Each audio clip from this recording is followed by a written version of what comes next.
ዛሬ ደግሞ የኤርትራና የኢትዮጵያ ወታደራዊ አቅምን እናነጻጽራለን። የሀገራትን ወታደራዊ አቅም በየዓመቱ እየመዘነ ደረጃ የሚሰጠው ግሎባል ፋየር ፓወር የተባለው ተቋም የሁለቱ ሀገራትን ወታደራዊ አቅም እንደዚህ በዝርዝር አስቀምጧል።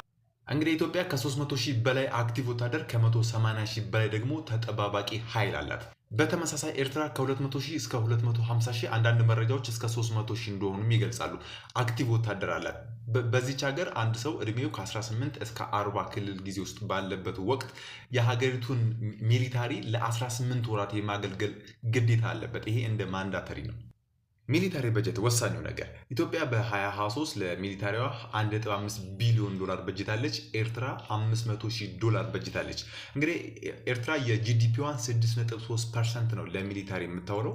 ኢትዮጵያ ደግሞ 0.8 ኦር 0.9 አካባቢ ነው የጂዲፒዋን ለሚሊታሪ የምታውለው እና ኤርትራ ከአፍሪካ ትልቁን ድርሻ የምትይዘው እሷ ነች። የጂዲፒዋን 6.3% ለሚሊታሪ በጀት የምታውል ሀገር በመሆኗ ኤርትራ ትልቁን ድርሻ ትይዛለች። ሌላኛው እንግዲህ አየር ኃይል ነው። እንግዲህ በኢትዮጵያ የአየር ኃይል ውስጥ ሚግ 23 የተባለው ኤርክራፍት እንዲሁም ይሄ ሱ 27ኤስ የተባለው ኤርክራፍት ይሄ ሲበር ላሳያችሁ። አየር ላይ ሲበር ያለው ቅርጽ ይሄ ነው እና እነዚህን ኤርክራፍቶችን አካቶ 48 የሚደርሱ የጦር ኤርክራፍት አላት ኢትዮጵያ። የኤርትራ አየር ኃይል ይሄ ሚግ 29ኤስ እንዲሁም ይሄንን ሱ 25 የተባለ ሌተስት የተባለ ኤርክራፍትን አካቶ 24 የሚደርሱ የጦር ኤርክራፍቶች አሏት ኤርትራ።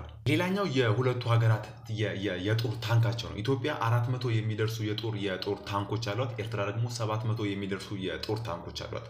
እንግዲህ የኤርትራ የታንክ ቁጥር ቲ55 እና ቲ72 የተባሉ ታንኮችንም ያካትታል በውስጡ። ግሎባል ፋየር ፓወር የሀገራትን ወታደራዊ አቅም ከለካ በኋላ ሀገራቱን በደረጃ አስቀምጧል። ታዲያ ኢትዮጵያ ከ51ኛ ወይም 52ኛ ሲያስቀምጣት ኤርትራን 120ኛ ኦር 122ኛ ላይ ያስቀምጣት።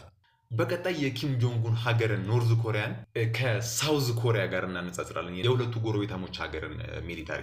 ታዲያ ግን ላይክ ማድረግ እንዳይረሳ።